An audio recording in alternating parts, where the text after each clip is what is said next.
The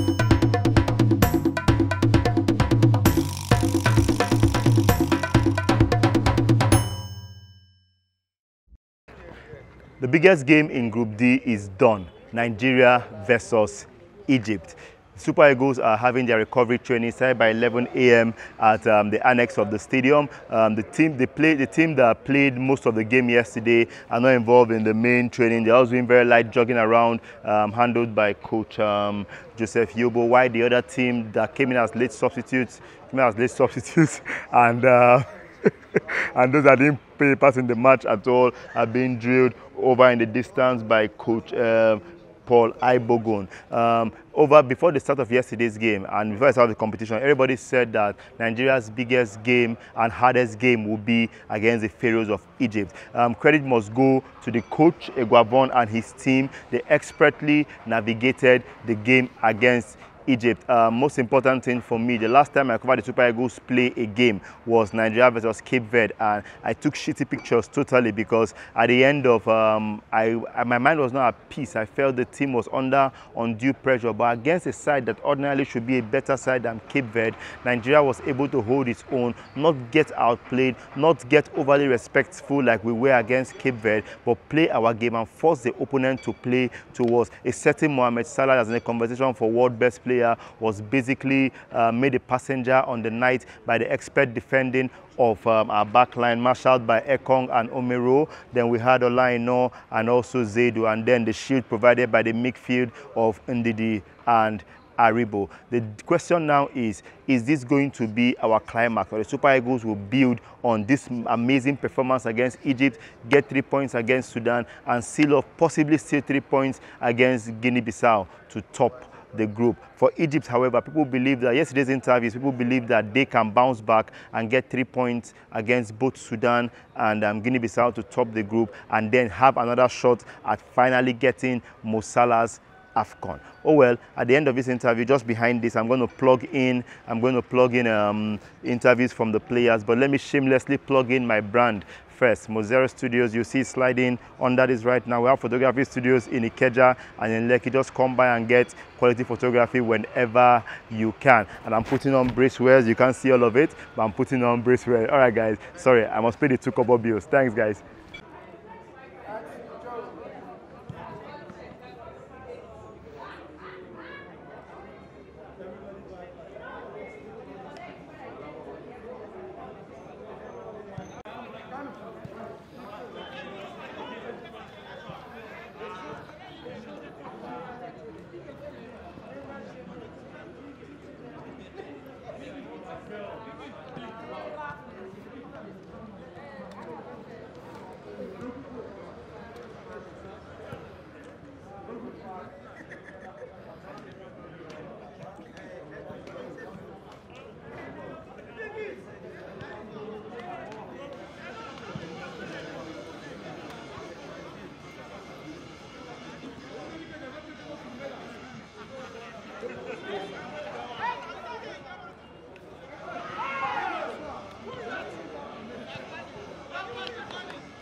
The biggest game in Group D, Nigeria versus Egypt, yesterday was executed to perfection, and you played a damaging role in that game, taking out the first defender that was signed to you and then torturing anybody on the right wing. How geared up and fired up were you for the Egypt match that you put in such a massive performance? Actually, I would say all thanks to the technical staff, the coach, for giving the team the confidence to play. And of course, it's all about the team spirit. So it's not an individual process. Okay, you've gotten your first 3 points for Nigeria, and we are facing, we have Sudan next and Guinea-Bissau next. How hopeful should Nigerians be that we are going to wrap up qualifications in the first game against Sudan? Actually, the game against Sudan first is something we just need to be careful with, because now in Africa there's no smaller team. So of course we just need to go all in all the way we take the game against Egypt. it's the same thing that we are going to do against Sudan. We have to do our best and give 100% to have the 3 points. Egypt was touted to be the biggest game in Group D, and Nigeria wrapped it up to perfection. How tough was, I know you're on the sideline, but how tough was that game, and how important was the massive performance that the team put together? It was a big game which we were looking forward to. Yeah.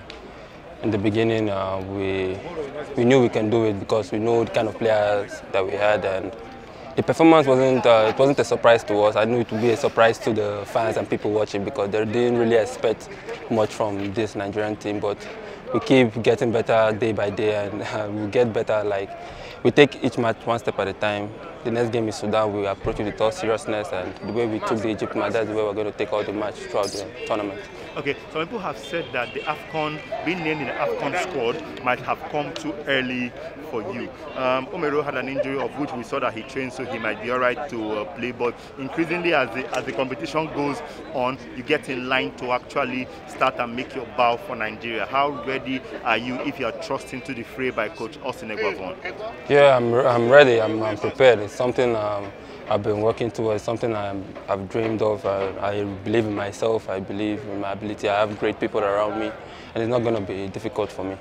Okay, just a quick one on the soft side. Just talk Nigerians, mostly the ladies, through your looks and the locks and everything. I mean, is there for that reason you're undressed and stuff like that?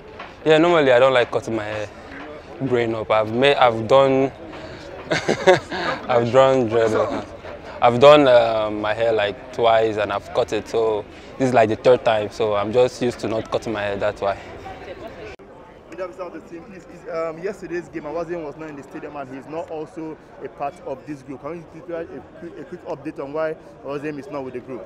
Yeah, a bit under the weather, just light under the weather, just illness, nothing more, nothing serious about that. Otherwise, he would have been here and could have been with us, but nothing serious and nothing pertaining to the knock he had, or people said he had. So he's good. We are good to go. And not COVID-19? No.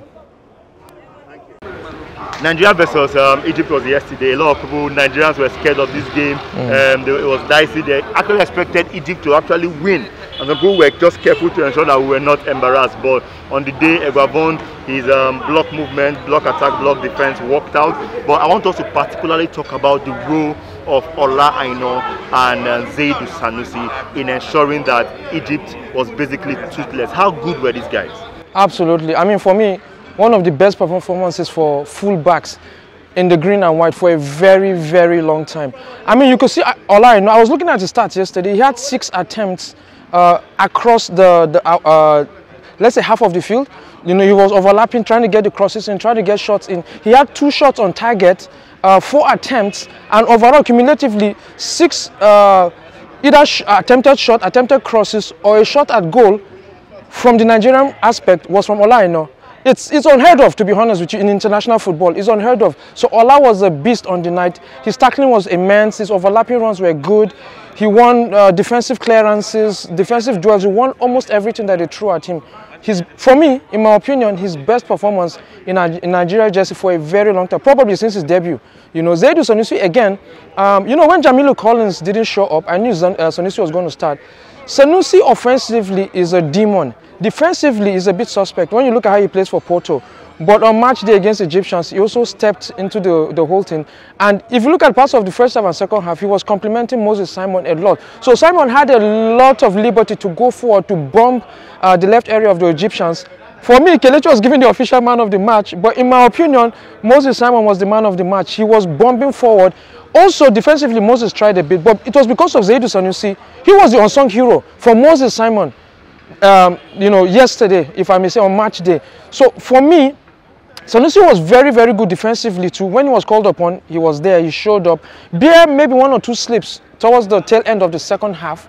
You know, a few balls came over and he was not there. But again, those things I expected. You can't be perfect for 90 minutes. But defensively, he was very, very good, which afforded Moses the chance to go and bomb the Egyptians towards the left flank. You know, so for me, it was a very, very good performance by both the left back and the right back. So Ola Aina, Seydou Sanusi, probably the unsung heroes of our win against Egypt. If you look at how the goal came in, Zaidu was pressing, they got the ball, took it to Simon. Simon took the cross. Awoni, you know, cautioned it for Kelechi Iheanacho to do the business. So if you look at it, even from the beginning of the build-up, the transition was really good. And then when it became defensively, the 2 blocks of 3 or 2 blocks of 4 that happened, Sanusi and Olaino were always within position to make that happen for Kenneth Oromeru and William Troost-Ekong towards the final back line for Nigeria. So for me, extremely good performance, and I'm hoping to see another one as the group stages progress. Thank you very much. You're welcome. Thank you. Take it! I did well. Perfect. I was looking to ask you that reports have it that Mohamed Salah is still inside Zaidu's pocket. Boss, are you waiting now?